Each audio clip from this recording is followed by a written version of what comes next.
Bonjour, aujourd'hui nous allons à la galerie Les Montparnaud découvrir le propriétaire de la galerie, Mathieu Lebal, qui a publié il y a peu un ouvrage passionnant sur le Montparnasse des années 1920, intitulé Montparnasse, quand Paris éclairait le monde.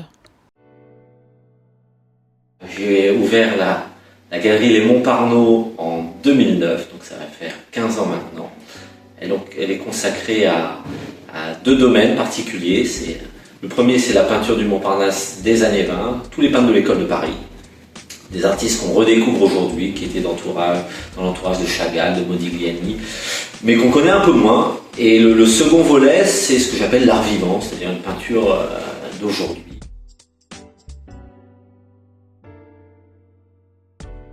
Ce livre, en fait, c'est un petit quartier, l'histoire d'un tout petit quartier, qui à l'époque n'était même pas dans Paris au 19e siècle, c'était en pleine campagne, c'était entouré de vignes, de champs, de terrains vagues.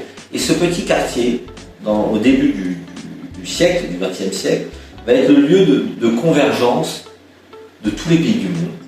Et puis aussi le lieu de convergence de tous les grands mouvements modernes. C'est-à-dire qu'on va passer dans ce petit quartier de la peinture académique, héritée de la grande tradition de peinture de l'Académie royale de peinture et de sculpture, héritée depuis des siècles, à une peinture moderne. On va avoir aussi l'impressionnisme, et puis la rupture avec les grands mouvements, c'est-à-dire le fauvisme, le cubisme, le surréalisme. L'abstraction va être aussi ça va se passer aussi à Montparnasse, Mondrian est à Montparnasse, etc.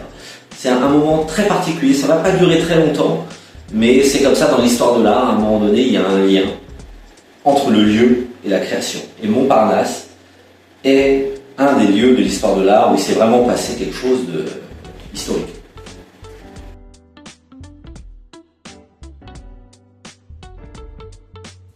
Donc c'est un gros travail qui a été constitué grâce à l'aide des familles, des peintres de cette époque, qui m'ont ouvert leur confiance et leurs archives. Et donc voilà, j'ai découvert grâce à elles tous les ateliers qui sont encore ici à Montparnasse, des photographies, des lettres, des documents que j'ai collectés pendant une dizaine d'années. Et voilà, l'écriture de ce livre a mis 3 ans, plus un an et demi de correction.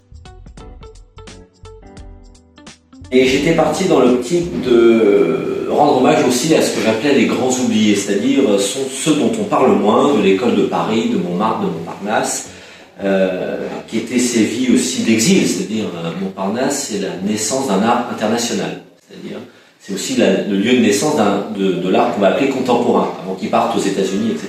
Et donc dans cette histoire des grands oubliés, j'ai découvert un nom incroyable de peintres qu'on redécouvre aujourd'hui, qui sont moins connus que les autres, mais qui sont, je ne vais pas dire tout autant extraordinaires, parce qu'on ne va pas faire des degrés de qualité, mais il y a des peintres extraordinaires que j'ai pu découvrir, qui venaient de Pologne, qui venaient du Mexique, qui venaient de Russie, qui venaient du Japon, qui venaient de toute l'Europe, d'Afrique, etc.